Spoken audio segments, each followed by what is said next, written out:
কোনো ছেলে বা মেয়ে প্রথম যখন বিবাহ বন্ধনে আবদ্ধ হয় তখন তো তারা একটা সংসার তৈরি করে। আর এই সংসারে আমার মনে হয় প্রত্যেকেরই সমান দায়িত্ব থাকা উচিত। একটা ছেলের ওপরে যেমন কিছু চাপিয়ে দেওয়া উচিত নয়, তেমন একটা মেয়ের ওপরে সবটা চাপিয়ে দেওয়া কখনোই উচিত নয়। এইগুলো নিজেদের মধ্যে আন্ডারস্ট্যান্ডিং, বন্ডিং এগুলোর মধ্যে দিয়ে তৈরি করতে হবে।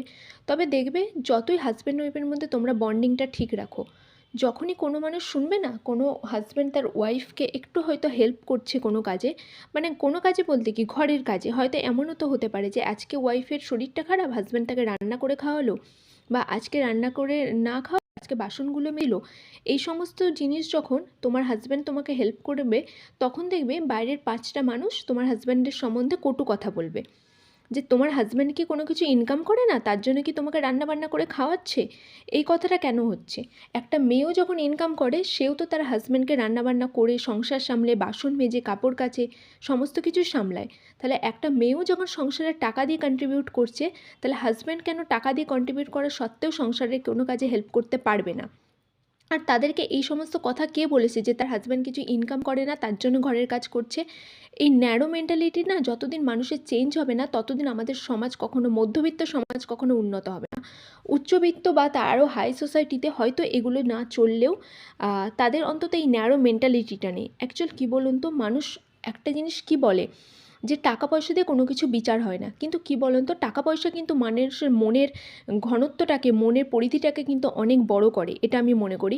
হয়তো বিশাল কিছু থাকার দরকার নেই, কিন্তু একটু অন্তত কিছু হলে মানুষের মনের পরিধিটা বাড়ে। নইলে না, মানুষের মনটা এত বেশি ছোট হয়ে যায় যে সেগুলো আর, মানে ছোট ছোট ব্যাপারে তারা এমন রিয়াক্ট করতে থাকে, এমন কিছু করতে থাকে যেগুলো আর নেওয়া যায় না।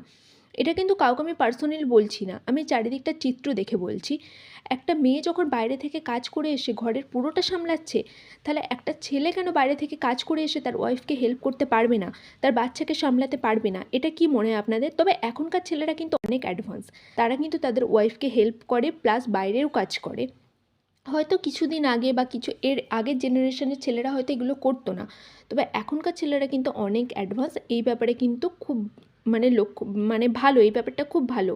আমার অনেক পরিচিত মানুষজন আছে যাদের হাজব্যান্ডরা কিন্তু তাদের ওয়াইফকে খুব হেল্প করে, এমনকি আমার নিজের হাজব্যান্ডও ভীষণ আমাকে হেল্প করে। এগুলো কিন্তু খারাপ কিছু না। তুমি যদি তোমার বউকে হেল্প করো, ভালোবেসে হেল্প করো, এটা কি খারাপ কিছু?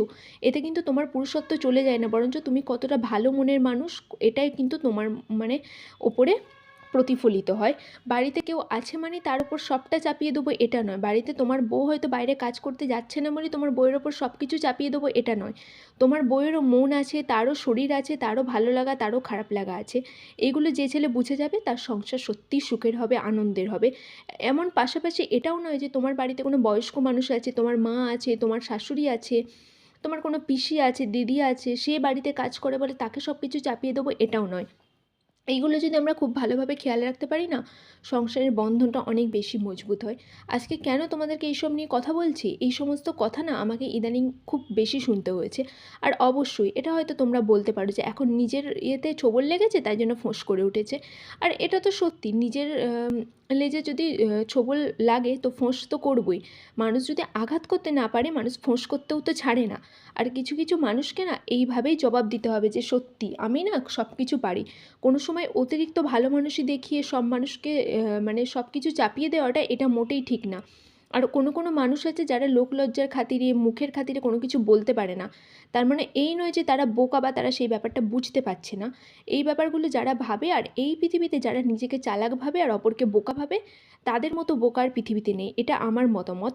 তোমরা হয়তো আমাকে বলবে যে আজকে কেন তুমি এসব কথা বলছো, তোমার সাথে কি হয়েছে? আমার সাথে কিছুই হয়নি অ্যাকচুয়াল। হয়তো অনেকে এটাও বলছে যে তুমি কত ভালো বা তুমি কি ভালো কাজ করেছো, আমি এটা বলছি না। আমি আমার নিজের চিত্রটা বলছি, আশেপাশে যা দেখছি সেটা বলছি। কোনো মানুষ যখন কারোর কোনো ইন্টারফারেন্সে থাকছে না, সে যখন তার ভালোটা তোমার দিকে দেখাচ্ছে, তুমি তার পিছনে কখনোই খারাপ কথাটা বলতে পারো না, ঠিক আছে? অন্তত এইটুকু ভালো মানুষ হলে, একটা মানে নীতিবোধ থাকলে কেউ কোনোদিন এই ব্যাপারটা করতে পারে না। কিছু কিছু মানুষ আছে যাদেরকে যদি তুমি অঙ্গ কেটেও দিয়ে দাও তাও তুমি তাদের কাছ থেকে কখনো নাম পাবে না। আসলে তারা এতটাই স্বার্থপর মানুষ যে তোমার প্রত্যেক কাজেই তারা দোষ খুঁজবে, যে কোথায় ভালোটা ছেড়ে দিয়ে দোষটা বেরোবে। এরকম মানুষ আমাদের সমাজে ভুরি ভুরি। তবে এখনও বলছি, মানুষ কখনোই পারফেক্ট হয় না, আমিও পারফেক্ট নই, যারা আমার ভিডিও দেখছে কেউ পারফেক্ট নয়। মানুষের দোষ গুণ এই সমস্ত মিলিয়েই মানুষ। আর একটা মানুষের যদি দোষ গুণ না থাকে কখনোই তার সাথে তুমি থেকেও আনন্দ পাবে না। মানুষের দোষ থাকবে, গুণ থাকবে, ভালো মানুষই থাকবে, সব কিছুই থাকবে। এরপরেই তোমার কাছে সব কিছু মেনে নিয়ে ভালো করে মানিয়ে নিয়ে থাকতে হবে। তার মানে এটা নয় যে তোমারটাই ভালো আমারটাই খারাপ, বা আমারটা ভালো তোমারটা খারাপ, এটা কখনোই কিন্তু নয়।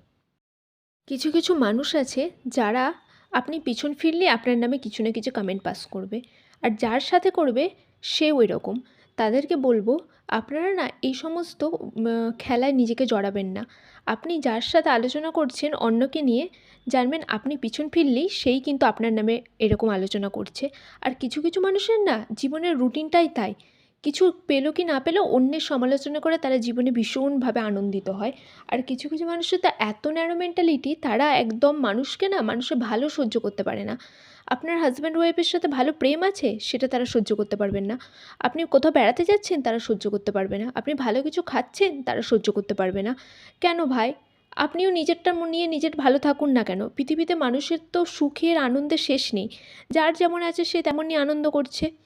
এই ব্যাপারগুলো যে তাড়াতাড়ি বুঝবে না, সত্যি বলছি, এই কয়েকদিন না আমার এত বিভিন্ন রকম কথাবার্তা আমি শুনেছি বিভিন্ন মানুষজনের কাছ থেকে। আমি আজকে এই কথাগুলো না ভিডিওর মাধ্যমে বলতে বাধ্য হলাম, কিন্তু আমি কাউকে বলছি না, আমি নিজের মনের কথাটা প্রকাশ করছি। মানে আমি না এরকম মেন্টালিটি নিয়ে চলি।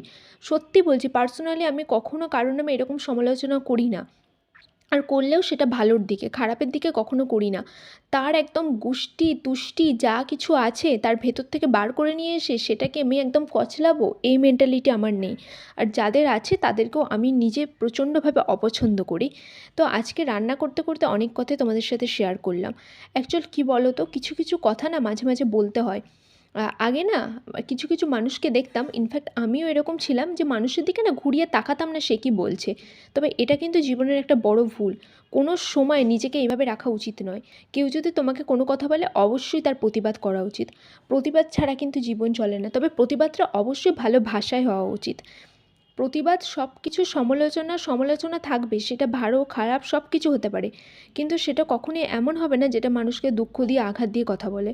আবার এমনই হবে না যে নিজের সম্পর্কগুলোকে দুঃখ দেয়। কিছু কিছু মানুষ না নিজেদের সম্পর্কগুলোকে মেনটেন করতে পারে না। তারা এমন একটা অভিনয় করে বসে থাকে, কখনো তারা নিজেরাই নিজে থেকে আর মিশতে পারে না। তাদেরকে আমি বলবো, আপনারা না খুব খারাপ কাজ করছেন। কোনো মানুষের সাথে না নিজের সম্পর্ক কোনো দিন নষ্ট করবেন না। সম্পর্ক হচ্ছে এই পৃথিবীতে সবথেকে বড় জিনিস, যে জিনিসটা না দাম দিয়েও আপনি কিনতে পারবেন না। তো একটা কথাই বলবো, অনেক কিছু না কথা মুখ দিয়ে বেরিয়ে গেলে আর কথা ফিরে আসে না। তাই কথা বলার সময় খুব সাবধানে কথা বলুন। কথা হচ্ছে বন্দুকের গুলির মতো, যেটা একবার বেরিয়ে গেলে কে মরল, কার কাছে আঘাত লাগলো, সেটা আপনি কোনোভাবেই তার হিল করতে পারবেন না। তাই সবাইকে একটাই রিকোয়েস্ট করব, অবশ্যই মানুষের সম্বন্ধে সমালোচনা করুন, তবে ভালোর দিকে করার চেষ্টা করুন। কখনো তার পিছনে এমন কোনো সমালোচনা করবেন না যেটা তাকে আঘাত দেয়, দুঃখ দেয়। তার ওপর কখনো নিজের মেন্টালিটিটা তার ওপর চাপিয়ে দেবেন না। এটাতে কিন্তু একসময় হয়তো আপনার কিছুই হচ্ছে না, কিন্তু কোনো না কোনো দিন আপনার ওই এফেক্টটা কিন্তু আপনার কাছে পড়বেই। আর এই কথাটা তো ঠিক যে ঠকালে ঠকতেই হয়। আপনি যদি এখানে বসে কাউকে ঠকান, অন্য কোথাও কেউ না কেউ আপনাকে অবশ্যই ঠকাচ্ছে। এটা মেনে নিয়ে অবশ্যই চলবেন। আর এই আর কি, ভিডিওটা আজকে এই পর্যন্তই রাখছি। আশা করছি আপনাদের খুব বেশি ভালো লাগবে। আর আজকে ভিডিওর টপিকটা জানি অন্যরকম হয়ে গেল, তবুও আশা করছি খারাপ লাগবে না। যারা আমার কথাগুলো বুঝে আমার ভিডিও দেখবে তাদের তো খুব বেশি ভালো লাগবে, আর যারা না বুঝে দেখবে তাদের উদ্দেশ্য আমার ভিডিওটা করা না। তো চলুন, এই আর কি, সব মিলিয়ে এই পর্যন্তই রাখছি। আর এখন এইখানকার পর্যন্ত শেষ করলাম। আর এখন আমি লাঞ্চটা করে নিই। লাঞ্চে কী কী আছে সবটাও দেখিয়ে দিই।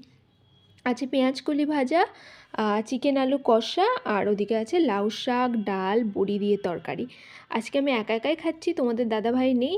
তো সব মিলিয়ে আজকের ব্লগটা এই পর্যন্তই রাখলাম। আশা করছি তোমাদের ভাল লাগবে। তোমরা কিন্তু পুরো ব্লগটা না টেনে দেখো, আর প্রচুর প্রচুর প্রচুর সাপোর্ট